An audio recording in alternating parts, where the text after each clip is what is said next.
ក្នុងនោះផងដែរយោងតាមសារព័ត៌មានដែលបង្ហាញសម្រាប់បាទរៀលម៉ាឌ្រីតអាចនឹងចរចានៅក្នុងការទិញតំបន់បម្រើបាទក៏ដូចជាតំបន់ការពារសម្រាប់តំបន់ការពារសម្លឹងមើលឃើញហើយបាទទី1គឺអាណុលនេះឯងកំពុងតែស្ថិតនៅក្នុងការចរចាដល់ឈានចូលដល់ដំណាក់កាលចុងក្រោយគណៈពេលដែលមួយរូបទៀតគឺកីឡាកររបស់អាសនលគឺសាលីបានេះគឺត្រូវបានរៀលទន្ទ្រានចង់បានមែនតែនបាទតែមិនដឹងថាយ៉ាងណាទេប៉ុន្តែសម្រាប់អាសនលក៏មានលក្ខខណ្ឌដែរប្រិមិត្តក៏មានលក្ខខណ្ឌដូចគ្នាគឺអាចនឹងមានការដោះដូរកីឡាករឲ្យថែមលុយឲ្យអាសនល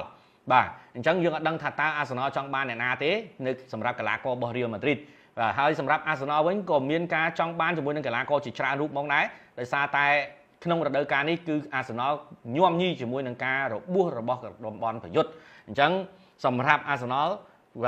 កំពុងតែស្ថិតនៅក្នុងតំបន់មួយដែលនិយាយថាគេកំពុងតែឡើងអញ្ចឹងណាបាទប្រសិនបើអាសនលអាចលើកពាន UEFA Champions League នៅក្នុងរដូវកាលនេះបានអាចនិយាយបានថាវាជារឿងមួយដ៏អស្ចារ្យមែនទែនហើយសម្រាប់អាសនលនឹងអាចងាយស្រួលនៅក្នុងការទិញកីឡាករបាទផ្សេងមកចូលបន្ថែមទៀតក្នុងនោះផងដែរសម្រាប់យូការ៉េសរបស់ Sporting កំពុងតែរកគ្រាប់បាល់បានច្រើនមែនទែនអាចនិយាយបានថាចំនួនគ្រាប់បាល់ច្រើនជាងចំនួនប្រកួតរបស់គាត់ទៅទៀតបាទសម្រាប់យូការ៉េសនេះគឺត្រូវបានមានការតាក់ទងញាប់ញងច្រើនបាទសម្រាប់ Man U ក៏ចង់បានដែរបាទហើយលោកអាម៉ូរីមនឹងក៏ជាអតីតគ្រូ Sporting ក៏ដូចជាអ្នកដឹកនាំបាទរបស់យូការ៉េសដែរប៉ុន្តែសម្រាប់យូការ៉េសនៅមិនទាន់ដឹងថាតើគាត់នឹងសម្រេចចិត្តណាទេហើយសម្រាប់អាសនលក៏កំពុងតែតាក់ទងជាមួយនឹងនីកូវីលៀមប៉ុន្តែប្រហែលជាអត់ត្រូវតម្លៃទេប្រិមិត្តព្រោះនីកូវីលៀមមើលទៅភ្នាក់ងាររបស់គាត់ទិញគឺប្រកាសជាចរចាប្រកាសជាអស់លុយច្រើនណាស់បាទប៉ុន្តែមិនដឹងថាមើលអាសនលនឹងគិតជាយ៉ាងណាទេ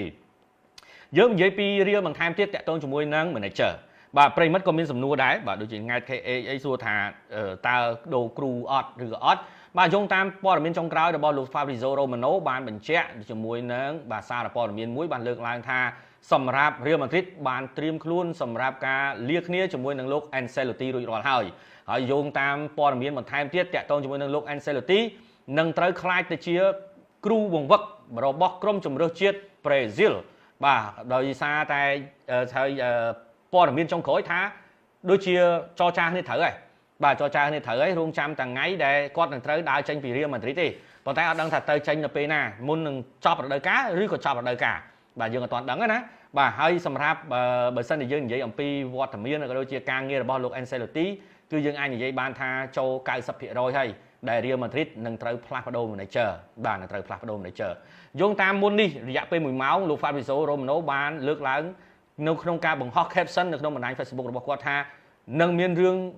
ក៏ក្រៅមួយរបស់រៀលម៉ាឌ្រីតប៉ុន្តែអាចនិយាយថាជារឿងអាក្រក់ឬក៏ជារឿងល្អតែមើលទៅការបង្ហោះរបស់គាត់គឺជារឿងអាក្រក់ច្រើនជាងអញ្ចឹងប្រហែលជាអាចនឹងការចាក់ចែងរបស់លោក Carlo Ancelotti នេះឯងបាទអញ្ចឹងរឿងរ៉ាវនេះប្រហែលជាពិតហើយប្រិមិត្តបាទប្រហែលជាពិតហើយអញ្ចឹងលោក Carlo Ancelotti នឹងត្រូវបញ្ចប់ការងារហើយសម្រាប់តំណែង manager ថ្មីរបស់ Real Madrid យើងឃើញថាមានការលើកឡើងជាមួយនឹងលោក Jurgen Klopp ហើយជាមួយនឹង Xabi Alonso បាទ Xabi Alonso ហើយនឹងលោក Jurgen Klopp ភ្នាក់ងាររបស់លោក Jurgen Klopp បានថាលោក Jurgen Klopp នឹងគឺគាត់កំពុងតែសប្បាយរីករាយជាមួយនឹងការនៅជាមួយនឹងបាទជាមួយ Red Bull ហើយអញ្ចឹងគាត់ប្រហែលជាមិនទៅណាទេបាទនេះគ្រាន់តែជាការលើកឡើងរបស់ភ្នាក់ងាររបស់លោក Jurgen Klopp ទេណាប្រិមិត្តបាទលុយមិនទាន់ដល់ចរចាគ្នាមិនទាន់ត្រូវទាន់មិនទាន់ទៅដល់ពេលលុយដល់ចរចាគ្នាត្រូវទៅដូចគ្នាហ្នឹងបាទអញ្ចឹងសម្រាប់ពេលនេះគឺសម្រាប់ Alonso គឺរងចាំតែថាងក់មួយឯងបាទឲ្យតែមាន manager នៅ Real Madrid ចេញគឺគាត់ទៅហើយបាទប៉ុន្តែមិនដឹងថាតើ Real Madrid នឹងសម្រេចយក Xabi Alonso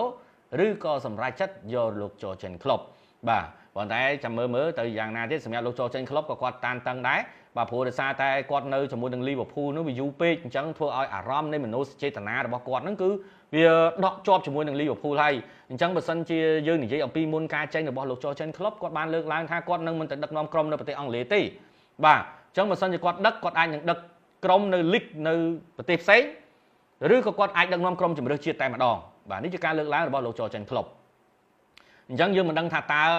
គាត់នឹងទៅដែរឬអត់ទេបើគាត់ទៅកាន់ Real Madrid វាត្រូវតែមានថ្ងៃជួបគ្នាជាមួយនឹង Liverpool នឹងឯងបាទព្រោះ UEFA Champions League ឥឡូវគឺតាំងពីវគ្គ League Pass ហ្មងគឺត្រូវចាប់ឆ្នោតប៉ះគ្នាបាទអញ្ចឹងបើលោក Jurgen Klopp ទៅគឺអត្រានៅក្នុងការប៉ះ Liverpool នឹងគឺវាមានច្រើនបាទគឺវាមានច្រើនមែនតើបាទអញ្ចឹងចាំមើលគាត់នឹងដាច់ចិត្តទៅ Real Madrid ដែរទេ បាទគណៈពេលបើសិនជាគាត់មិនព្រមរៀលម៉ាឌ្រីតគឺមានតែសម្លឹងលើហ្សាប៊ីអាឡុនសូនេះឯងបាទយើងឃើញថាសម្រាប់បាទរៀលម៉ាឌ្រីតមកដល់ពេលនេះគឺទុកធ្ងន់ច្រើនបាទនៅក្នុងរដូវកាលនេះគឺបាត់បង់កីឡាករនៅក្នុងតំបន់ការពារផងយកបំរើមកលេងការពារផងរបួសបាទជាង60ករណីហើយបាទប្រិមិត្តសម្រាប់រៀលម៉ាឌ្រីតឥឡូវនេះឃើញថាសម្រាប់ Rudiger កំពុងតែប្រឈមជាមួយនឹងការ ban រយៈពេល4ប្រកួតបាទ ban 4ប្រកួតមិនមែនរយៈពេលទេបាទ ban 4ប្រកួតប៉ុន្តែទោះបីជាមិន ban មកដល់ពេលនេះគឺឃើញថាសម្រាប់ Rudiger នឹងត្រូវរងរបួសអាចនឹង6ទៅ8សប្តាហ៍ឯណោះបាទអញ្ចឹងមានន័យថាទោះបីជាមិន suspend គាត់ក៏គាត់នៅតែអត់បានលេងដដែលហ្នឹងបាទព្រោះដោយសារតែគាត់របួសហើយបាទសម្រាប់ Rudiger បាទអញ្ចឹងសម្រាប់កីឡាករមួយចំនួនទៀតក៏កំពុងតែព្យាបាលសម្រាប់ព្យាបាលរបួសដូចគ្នាអញ្ចឹងនៅសល់ការប្រកួតតិចដែរបាទសម្រាប់រៀលម៉ាឌ្រីតនៅក្នុងការប្រកួត La Liga មានន័យថាមកដល់ពេលនេះគឺបាសេឡូណាគឺគេធ្វើបានល្អជាងហើយប្រសិនបាទនិយាយអំពីថាតើរៀលម៉ាឌ្រីតអាចប្រជែងបានអត់ខ្ញុំគិតថាវាតានតឹងដែរប្រិមិត្តបាទ4ប្រកួតបាទ4បន្ទុកអញ្ចឹងសល់ប្រកួតតិចដែរអញ្ចឹងបើអាចនិយាយបានថាតែសម្រាប់រៀលម៉ាឌ្រីតនិងបាសេឡូណានៅសល់ការប៉ះគ្នាម្ដងទៀតបាទអេក្លាស៊ីកូនៅសល់ប៉ះគ្នាម្ដងទៀតនៅឡាលីហ្គាអញ្ចឹងអាចនិយាយបានថាបើសិនជាពេលនោះរៀលម៉ាឌ្រីតអាចយកជ័យជំនះបានហើយការប្រកួតបន្ទាប់អាចត្រឹមស្មើឬក៏អាចយកឈ្នះរៀលម៉ាឌ្រីតយកឈ្នះបាសេស្មើរៀលម៉ាឌ្រីតលើកំពង់វិញហើយបាទតែមើលទៅដូចជាតានតឹងប្រិមត្តតានតឹងតិចហើយបាទអញ្ចឹងអណជួបគ្រូចាស់ដែរអាចដែរបាទគ្រាន់ថាដូចខ្ញុំនិយាយជូនប្រិមត្តអញ្ចឹងថាតានតឹងបន្តិចបាទតានតឹងបន្តិចបាទតែលោកចូលចិនក្លឹបផែគាត់មិនទៅទេបាទព្រោះថាមនោសញ្ចេតនាគាត់ជាមួយលីភូនេះគឺវាខ្លាំងពេកទៅហើយ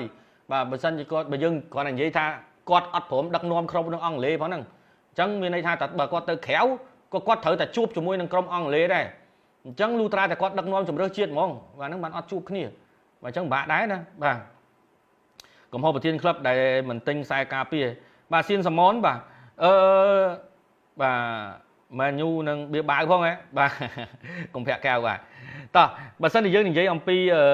លោកប្រធានក្លឹបបាទលោក Florentino Perez ប្រិយមិត្តខ្លះប្រកាសជាលើកឡើងថាសម្រាប់លោក Florentino Perez ហ្នឹងហាក់បីដូចជាគំរីព្រោះ Florentino Perez ហ្នឹងកីឡាករដែលត្រូវទិញមិនព្រមទិញទេឬក៏អីចឹងណាប៉ុន្តែយើងក៏លេចទៅមើលកីឡាកររបស់ Real Madrid នៅក្នុងតំបន់ការពារគឺមានច្រើនប៉ុន្តែធ្វើមិនបើវារបួសបាទអញ្ចឹងនៅពេលនេះកីឡាកររបួសហើយបើសិនជាយើងទិញកីឡាករមកបន្ថែមចុះបើកីឡាករពេលដែលកីឡាករគាត់ជាអញ្ចឹងមិនត្រូវកជើងគ្នានៅតំបន់ការពារអញ្ចឹងវាពិបាកអញ្ចឹងណាបាទអញ្ចឹងគឺមានតែរងចាំដល់ដំណាក់កាលមួយដែលកីឡាករតំបន់ការពារមួយចំនួនណាមួយដែលគាត់នឹងត្រូវផុតសុពលភាពឬក៏ផុតកុងត្រាអញ្ចឹងបានគេអាចយកកីឡាករថ្មីមកបានប្រិមិត្តយើងមិនអាចការដឹកនាំមួយយើងមិនអាចទិញកីឡាករខ្វះកន្លែងណាទិញដាក់នោះទេនៅពេលដែលកីឡាករខ្វះវាអាចនឹងកីឡាករចេញអស់នឹងវាអត់អីទេតែបើសិនជាកីឡាករកំពុងតែរបួសដល់ពេលគាត់ជាពីរបួសមកមិនកោជើងបាទមិនកោជើងទៅហើយទេតែពិតអ្វីដែលរៀលក៏កំពុងខ្វះបច្ចុប្បន្ននេះគឺតំបន់បម្រើបាទគឺខ្វះខ្លាំងតំបន់បម្រើព្រោះថាយើងឃើញហើយបាទ World Day ក៏គាត់ទៅលេងការពារដែរហើយអញ្ចឹងតំបន់បម្រើរបស់រៀលគឺខ្វះខ្លាំងមែនតើហើយយើងនិយាយបការពារយើងបាច់និយាយថាខ្វះឯងគឺវាអត់មានហ្មងបាទបាត់អស់លីងទៅហើយអាឡាបាមកមិនទាន់បានអីទេប្រិមត្តឃើញរបួសទៅវិញទៀតហើយអញ្ចឹងមានន័យថាកីឡាករនៅក្នុងតំបន់ការពាររបស់គាត់ចូលជាចូលរបួសចាញ់ជាចូលរបួសចាញ់ជាចូលរបួសចាញ់ចូលដោយទូលខោនហ្នឹងបាទអញ្ចឹងយើងមិនអាចបន្ទោសទៅលោកកាឡូអេនសេឡូទីបានទេហើយបើយើងនិយាយពីតំបន់ប្រយុទ្ធវិញតំបន់ប្រយុទ្ធរបស់រៀលម៉ាឌ្រីតខ្ញុំមើលទៅឃើញហាក់បីដូចជាមិនសូវស៊ីសង្វាក់គ្នាតែម្ដងបាទរវាងបាទអឹមបាប៉េវីនីសៀសបាទមើលទៅវីនីសៀសការប្រកួតមួយបាសេចុងក្រោយមើលទៅគាត់ខូចបាល់ច្រើនបាទហើយបើសិនជាយើងនិយាយអំពីការសម្រេចចិត្តរបស់គាត់ក៏សម្រេចចិត្តមិនសូវត្រូវទៀតដល់ចឹងអត់ដឹងថាតើក្នុងចិត្តរបស់គាត់ក៏ដូចជាការគិតរបស់គាត់កំពុងតែមានវិបត្តិឬក៏កំពុងតែជួបជាមួយនឹងបញ្ហាអីចឹងប្រិមិត្តនិយាយទៅនៅក្នុងរដូវកាលថ្មីនេះខ្ញុំឃើញថាវីនីសៀសបើប្រៀបនឹងរដូវកាលមុនគឺខុសគ្នាឆ្ងាយវីនីសៀសនៅក្នុងរដូវកាលថ្មីនេះគឺមានវត្តមានអឹមបាប៉េមកគឺវីនីសៀសហើយដូចជាមានការធំថយច្រើនបាទហើយសម្រាប់រ៉ូឌ្រីហ្គោឃើញថាដូចជាមានព័ត៌មានថារៀលនឹងចង់បញ្ចេញបាទសម្រាប់រ៉ូឌ្រីហ្គោណារៀលនឹងចង់បញ្ចេញអញ្ចឹងបើបញ្ចេញរ៉ូឌ្រីហ្គោប្រហែលជាត្រូវការស្លាប់ស្ដាំម្នាក់ទៀតបាទឬក៏ឲ្យវីនីសៀសមកលេងស្ដាំវិញយកចរោប្រយុទ្ធកដាលយើងអត់ទាន់ដឹងដែរណាបាទចាំមើល manager ថ្មីចូលចំនួនតំណែងលោក Ancelotti តើគេនឹងរើសបែបណាប៉ុន្តែបើយោងតាមការបទសម្ភាសជាមួយនឹងលោក Florentino Perez ចិត្តរបស់គាត់ដូចជាចង់ទិញតំបន់បម្រើជាមួយនឹងតំបន់ការពារច្រើនជាងទិញតំបន់ប្រយុទ្ធបាទហើយចាំមើលបន្តទៀតប្រិមត្តចាំមើលតើនឹងទៅជាយ៉ាងណាគ្រាន់តែដឹងថារដូវកាលថ្មីក្រោយឆ្នាំក្រោយ2025-2026 Real Madrid នឹងមានការទិញដូរដ៏ធំអញ្ចឹងមានន័យថាដល់ពេលដែលគាត់ត្រូវចាយលុយហើយ ខ្វាន់ចាយលុយច្រើនឆ្នាំដែរហ្នឹងប្រិមិត្តបាទមួយរយៈក្រោយមានទិញអានអីបាទមាន Bellingham Camavinga បាទ Suameni តិចតួចបាទបើប្រៀបធៀបជាមួយនឹងកីឡាករគេផ្សេងបាទក្រុមគេផ្សេងគេទិញច្រើនណាបាទមានកីឡាករដោះដូរមានទាំងប្រយុទ្ធផងអីផងបាទហើយយើង Mbappé យើងមិនបាច់និយាយទេព្រោះតែគាត់ free agent ទេបាទអញ្ចឹងយើងមិនដឹងថាតើ Real Madrid នឹងមានការផ្លាស់ប្ដូរអ្វីខ្លះទេរដូវកាលក្រោយបាទការប្រកួតប្រជែងនៅតែបន្តមានសម្រាប់ Real Madrid បាទឥឡូវ